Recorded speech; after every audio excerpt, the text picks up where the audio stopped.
Eu acho que você é um cara inteligente, fez faculdade, né? Pode, né? Pode interpretar isso aí.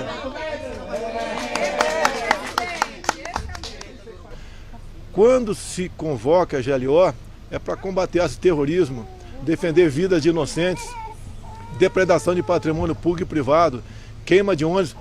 É para isso que é a GLO. E o GLO não é uma ação social, chegar com flores nas mãos, é para chegar preparado, para acabar com a bagunça. Agora, se não querem, não estou ameaçando ninguém, não, se não querem aprovar, não tem problema. A caneta compacta é minha, não tem GLO, ponto final. Eu quero, inclusive, adiantar para você, eu quero uma GLO para o campo. Quando marginais invadem propriedade rural, tá? O juiz determinando a reintegração de posse, como sempre os governadores protelam, isso é quase sempre, quase como regra, hein, tá ok, pessoal? Protelo isso, pode ser o governador, seja quem for, o próprio presidente, poderia, pelo nosso projeto, criar a GLO rural, para chegar e tirar o cara da propriedade do cara. O cara invade uma fazenda, queima o gado, depreda patrimônio, mata animais e fica por isso mesmo. Muito bem, presidente. Agora, deixo bem claro que isso passa pelo parlamento, não é nenhuma medida impositiva da minha parte. Se o parlamento assim achar que deve ser tratado a propriedade privada, tá? Eles aprovam. Acho que propriedade privada não vale nada, tá? Daí não aprova. Sim, depois sexta e sábado também. Sexta e sábado tem outro viagem prevista? Três Corações e Resende, semana que vem. O senhor, enquanto presidente da Edison, é para tratar de 5G? Como foi a conversa com a Huawei e como deve ser? Visita e cortesia. O senhor acha que já está mais ou menos definido o processo de leilão de 5G? Eu tenho que conversar com o Marcos Pontes, ele vai dar a palavra final. Deve ter troca no Ministério da Educação ou não? Não está previsto. Quem inventou isso aí foi o novo site aí, do concorrente do Brasil 247, o Vortex, é isso mesmo? Mas então não está prevista nenhuma troca? Tem 22 ministros, por enquanto não está previsto ninguém. Fala por enquanto, dá a entender que amanhã pode estar, né? Zero chance no momento de trocar ministro. Presidente, alguma conversa para evitar que a MP dos médicos pelo Brasil caduque lá no Congresso? MP dos? Vai pelo Brasil essa semana. Nós somos poderes independentes, né? Espero que o parlamento, se tiver algo que não os agrade, que faça devido à alteração. Agora nós precisamos que essa MP transforme-se em lei para o bem da saúde de muita gente que precisa. O senhor publicou agora no Facebook uma notícia da resistência aos poderes de disciplina. Tá. O senhor acha que tem alguma resistência? O Congresso pode aprovar essa medida? Eu fui 28 anos parlamentar. Sempre qualquer projeto para fazer justiça com os militares não era bem-vindo no parlamento. Eu espero que o sentimento seja diferente. Eu duvido o parlamentar que porventura tem um filho policial, das Forças Armadas, PRF, numa operação GLO, ele não votasse favorável a esse projeto. Tá, nós queremos com esse projeto que o militar, após cumprir a sua missão, tá, ele volte para casa em liberdade. E outra coisa, a GLO existe quando um governador se vê impedido de manter, né, a lei e a ordem do seu estado. Então ele requer ao presidente, o presidente analisa o requerimento e decreta a GLO. Não pode, a partir desse momento, nem o governador, nem o presidente ter qualquer responsabilidade. Acabou a missão, morreu alguém, sempre a culpa é do militar. O militar vai responder processo, quem sabe até ser preso por causa disso. Isso não é justo. Não está confirmado ainda, eu acho que dificilmente reverte, né? Se porventura tivesse ontem ele declarado vitorioso, já estava acertado um telefonema nosso para lá, é bem como, né? A confirmação da nossa saída na posse. O senhor então pretende ir à posse? Só se eu estiver morto. Se eu não estiver morto, eu irei na posse desse candidato. Desse que está na frente. Desse que está. O outro eu converso com ele. Ele não falou não se manifestou como o da Argentina se manifestou. Presidente, qual que é o teor dos outros projetos sobre segurança que o senhor pretende enviar? Eu quero saber demais, hein, cara? Nem se você tivesse dormido comigo, ia saber. Essa semana tem mais um. Essa semana tem mais um. Trata de posse Se de você fizer a armas? barba, pode conversar. Trata de posse de armas? Trata dessa questão de segurança. Estão previstos mais 3 projetos. Estão O prontos. governo pensa num projeto social para o ano que vem? Um plano social? O Brasil, acho que é campeão em projetos sociais, né? Já é campeão. Nós queremos, o maior projeto social que pode ter é geração de emprego. É isso que a gente pensa o tempo todo. Mais uma coisa? Já tem alguma coisa a dizer? Ó, tem violência no campo também. A ideia é enviar um projeto. Isso é projeto, é lógico. Eu sou um democrata, enviar projeto para o parlamento. Eu acho que a bancada ruralista deve ter uns 200 parlamentares, todos vão aprovar. Mas aí seria o senhor que determinaria, não os governadores. Não, olha só, a GLO do campo, a ideia é também o governador pode pedir, deixando uma brecha, talvez, está faltando finalmente ainda, uma iniciativa nossa. Porque é o seguinte, a propriedade privada é um dos pilares da democracia. Você não pode comprar um imóvel, né, no campo, na cidade, de repente alguém vai lá e toma conta. Toma conta não, invade. Aí não é democracia.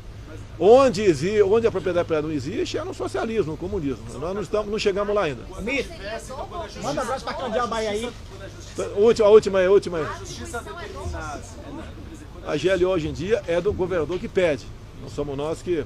Nós aqui, por conta própria, decretamos a GLO aqui por essa questão do BRICS. Nossa, tá? Como tivemos GLO ambiental também. Quando a justiça determinasse, então, que aquela terra teria de ser desocupada por invasores, aí o senhor... Tem alguns estados que, mesmo a justiça determinando a reintegração de posse, é o governador que faz. Isso é protelado. Tá certo? E já tem um estado aí, não quero falar qual é, que já está em nosso colo para resolver. Depois de 8 anos que os caras invadiram. Fica mais difícil fazer a reintegração de posse. Tem que ser algo urgente. E você dando uma resposta urgente, você inibe os demais que porventura queiram fazer aquilo. E olha só, eu estou falando, tudo passa pelo parlamento. Ok, pessoal? Bem, se é parte desse princípio, então vamos entregar o Brasil aí ao Deus dará. Tá previsto no nosso projeto o excesso doloso. Isso está previsto. Não é carta branca para matar ninguém, é carta branca para o policial não morrer e fazer cumprir a lei. Eu já morei em fazenda, naquele tempo não tinha MST. Depois com o PT chegando aí é que cresceu essa questão. Se coloca no lugar de um fazendeiro, de um sitiante, ter sua propriedade invadida. Se coloca no lugar dele. É muito simples. E outra coisa, a gente fala muito em campo, né? Na cidade já existe invasão de propriedade urbana também. Então, só para ficar claro, presidente, se não aprovar o instituto de licitude, não terá mais GLO. Raramente teremos GLO, raramente. Presidente, Raramente. esse projeto sobre GLO foi convocado pensando em possíveis protestos? Olha, você tem que ter a capacidade de se antecipar a problemas. É igual em casa, se você não está, alguma coisa está dando errado em casa, você tem que ver qual problema lá na frente pode ocorrer, sana aquele problema, evita um clima pesado em casa, antecipar problemas. É irresponsabilidade um presidente assinar uma GLO e no final da mesma, havendo efeitos colaterais, o soldado que se exploda. Isso é uma irresponsabilidade. No projeto nosso, inclusive, diz que quem assiste o policial, né, civil ou militar, em GLO, é a Advocacia Geral da União, coisa que não tinham. O coitado tinha que procurar um advogado para se defender. Imagine um soldado ganhando 2 mil por mês, procurar um advogado para se defender. Ou pior ainda, né, tão grave quanto um soldado engajado do Exército, que não ganha isso, procurar um advogado para se defender. E temos casos nesse sentido. É isso que nós queremos evitar. O que esses marginais, terroristas, têm que entender é o seguinte: se o presidente da República baixar a GLO, vai para outro estado.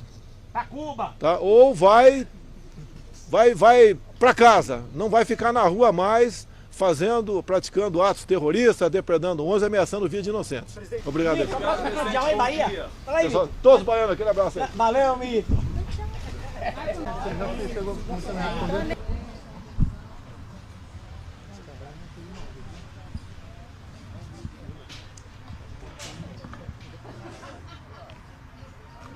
Pátria, eu concluo. Nós tivemos de 31 para 43 bilionários em um ano. Bilionários brasileiros, ou seja, pouquíssimos bilionários muito ricos, e nós estamos atingindo 35 milhões de que ganham até 3, 4 salários mínimos com a reforma proposta pelo governo Bolsonaro. Deputado Edmilson, eu quero que o senhor saiba que eu compartilho da mesma indignação com o senhor. Quando a gente produz bilionários com dinheiro do BNDE subsidiado, quando a gente dá isenções, 300 bilhões de isenções, o senhor tem toda a minha simpatia. Nós nunca deveríamos usar recursos públicos para produzir campeões nacionais, bilionários, com favorecimentos. Nós nunca deveríamos fazer isso. É uma deformação, é uma disfunção. Você bota os recursos lá dentro daquele banco e, de repente, sai dando dinheiro para bilionário, para ver se eles ficam mais ricos ainda. O sujeito é bilionário brasileiro, você quer que eles virem O bilionários pessoal votou mundial. contra Não é isso? esses benefícios, Então, mas da está na mesma hora de forma- tirar os benefícios Da mesma muito forma, ricos. os subsídios, as isenções, o senhor tem toda a minha mesma indignação. E nós vamos ter que atacar isso tudo no devido tempo. Chega o tempo de tudo. De outra forma, a mesma forma, salário mínimo. Seria uma insanidade considerar quem ganha salário mínimo favorecido. Deus me livre. Por definição, salário mínimo. É o menor permitido. Quer dizer, é um absurdo. Então, jamais faríamos algo. Você fala assim, não, mas você está segurando o salário mínimo. Não, nós estamos mantendo o poder de compra do salário mínimo, observando o que está acontecendo, se temos reforma, se não temos reforma, se há espaço fiscal. Hoje, se eu fizer qualquer movimento ousado em relação ao salário mínimo, eu estou ajudando a quebrar o Brasil de novo. E aí essas pessoas vão ser demitidas, de novo, como foram. Então, nós não podemos fazer isso. Nós temos que pensar e fazer movimentos com cautela.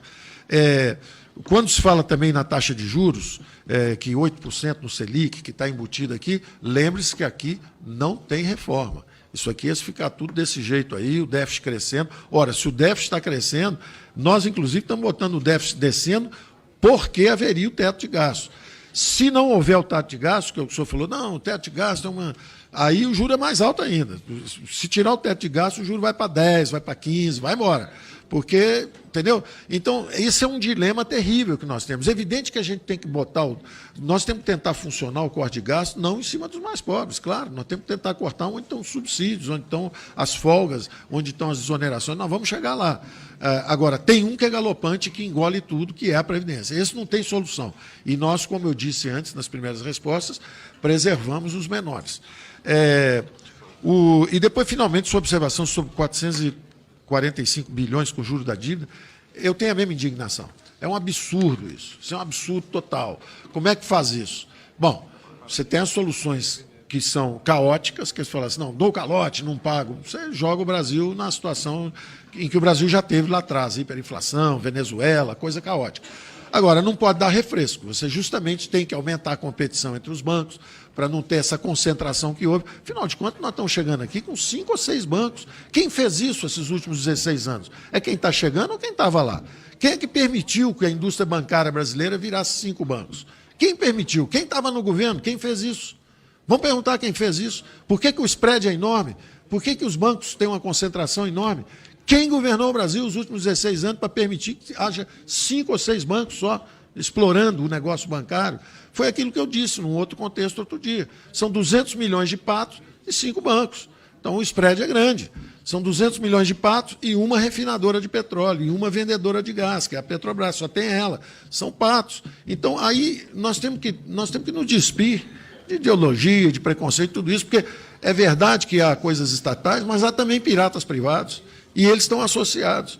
E eles definem configurações que são mais favoráveis para eles. Não são os nossos bancos tradicionais, são piratas, não. Estou me referindo a outras situações onde bancos públicos financiaram quem virou bilionário e hoje é objeto aí de lava-jato, disso, daquilo outro. Quer dizer, são conspirações contra a população brasileira. Então, nós estamos de acordo em uma opção de coisa. Obrigado pela atenção, eu tentarei voltar.